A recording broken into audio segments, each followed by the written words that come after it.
বিশ্বরপাড়া station থেকে 1.5 কিলোমিটারের মধ্যে উত্তর দমদম পৌরসভার মধ্যে আজকে একটা প্রপার্টি শেয়ার করছি। খুব সুন্দর একটা বাড়ি, 3টে বেডরুমের সঙ্গে 3 তলার ফাউন্ডেশনের সঙ্গে সামনে 10 ফুটের মতো চওড়া রাস্তা পেয়ে যাচ্ছেন।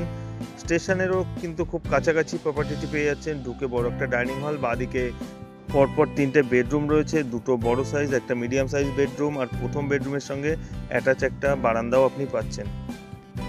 এন্ট্রান্স থেকে ঢুকেই একটা বড় কিচেন কাম ডাইনিং এরিয়া আপনারা পেয়ে যাচ্ছেন, সঙ্গে অ্যাটাচ টয়লেট রয়েছে। একটাই টয়লেট রয়েছে, একটাই কিচেন রয়েছে, 3 তলার ফাউন্ডেশন, 3টে বেডরুমের সঙ্গে এই প্রপার্টিটি আজকে শেয়ার করছি। আপনারা যারা প্রপার্টি ভিজিট করতে চান আমাদের স্ক্রিনে দেওয়া নাম্বারে সরাসরি যোগাযোগ করুন। সুন্দর একটা পরিবেশে কাছাকাছি, সুন্দর একটা কানেক্টিভিটির সঙ্গে প্রপার্টিটি পেয়ে যাচ্ছেন। বাজার, স্কুল, কলেজ, স্টেশন এবং এয়ারপোর্টও কিন্তু খুব বেশি ডিস্টেন্স এখান থেকে না। কল্যাণী এক্সপ্রেসওয়েটাও আপনারা পাশেই পেয়ে যাচ্ছেন। 1 কাঠা 10 ছটাক জমির উপরে 3টে বেডরুমের সঙ্গে প্রপার্টিটির দাম রয়েছে 26.5 লাখ। এটা নেগোসিয়েবল প্রাইস আছে। আপনারা আসুন, ভিজিট করুন, আর দেখা হবে নতুন একটা ভিডিওতে। ভালো থাকবেন, ধন্যবাদ।